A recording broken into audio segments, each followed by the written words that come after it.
পটুয়াখালীর জুলাই শহীদ কন্যা লামিয়াকে সংঘবদ্ধ ধর্ষণ ও পর্নোগ্রাফি মামলায় ২ আসামিকে ১৩ বছর করে এবং ১ আসামিকে ১০ বছরের কারাদণ্ড দিয়েছেন আদালত।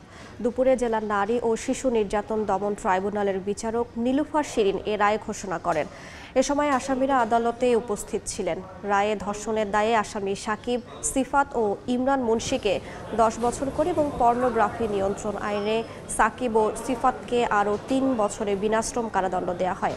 গত ১৮ মার্চ দুমকি উপজেলার পাঙ্গাশিয়া এলাকায় বাবার কবর জিয়ারত শেষে নানাবাড়ি ফেরার পথে লামিয়াকে সংঘবদ্ধ ধর্ষণ করা হয়। ঘটনার ১ মাস পর ২৬ এপ্রিল রাজধানীর শেখের টেকের একটি বাসা থেকে লামিয়ার ঝুলন্ত মরদেহ উদ্ধার করে পুলিশ। পরিবারের দাবি, ন্যায় বিচারের আশায় মানসিক চাপে ছিলেন তিনি। গত ১ মে আদালতে অভিযোগপত্র দাখিল করেন মামলার তদন্ত কর্মকর্তা। প্রথমে দুজনের নাম থাকলেও পরে তদন্তে ইমরান মুন্সির নামও যুক্ত করা হয়। ৩ আসামির বয়স ১৮ বছরের নিচে হওয়ায় তাদের বিরুদ্ধে শিশু আইনে অভিযোগ গঠন করা হয়। এই মুহূর্তে পটুয়াখালী জেলা ও দায়রা জজ আদালতে আছেন সহকর্মী শিকদার জাবের হোসেন। সরাসরি যাচ্ছি তার কাছে।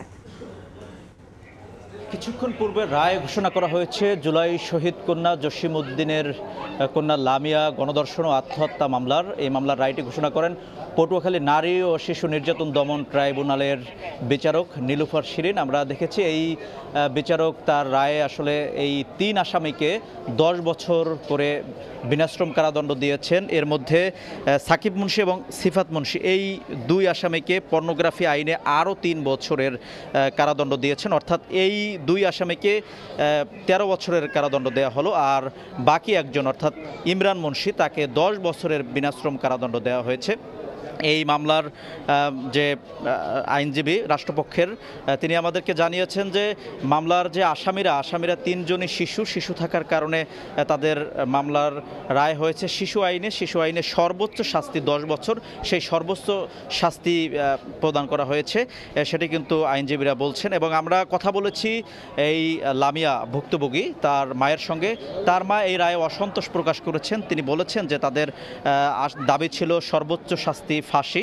তিনি বলেছেন যে তার যে মেয়েকে যেভাবে নির্মমভাবে ধর্ষণ করা হয়েছে সেই ধর্ষণের শিকার যাতে দেশের আর কোনো মেয়েকে না হতে হয় সে লক্ষ্যে তারা চেয়েছিলেন যে ফাঁসি চেয়েছিলেন, কিন্তু ফাঁসি না হওয়ায় রায়ে অসন্তোষ প্রকাশ করেছেন লামিয়ার মা। তবে আইনজীবীরা বলছেন যেহেতু আসামি ৩ জনই শিশু সেক্ষেত্রে সর্বোচ্চ শাস্তি ১০ বছর, এর বাইরে কিছু করার আসলে নেই।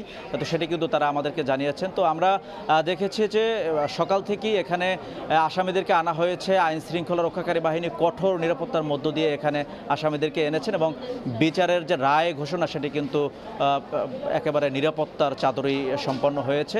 তো এতটুকুই ছিল পটুয়াখালী নারী শিশু নির্যাতন দমন ট্রাইব্যুনালের সামনে থেকে আমার কাছে সবশেষ তথ্য।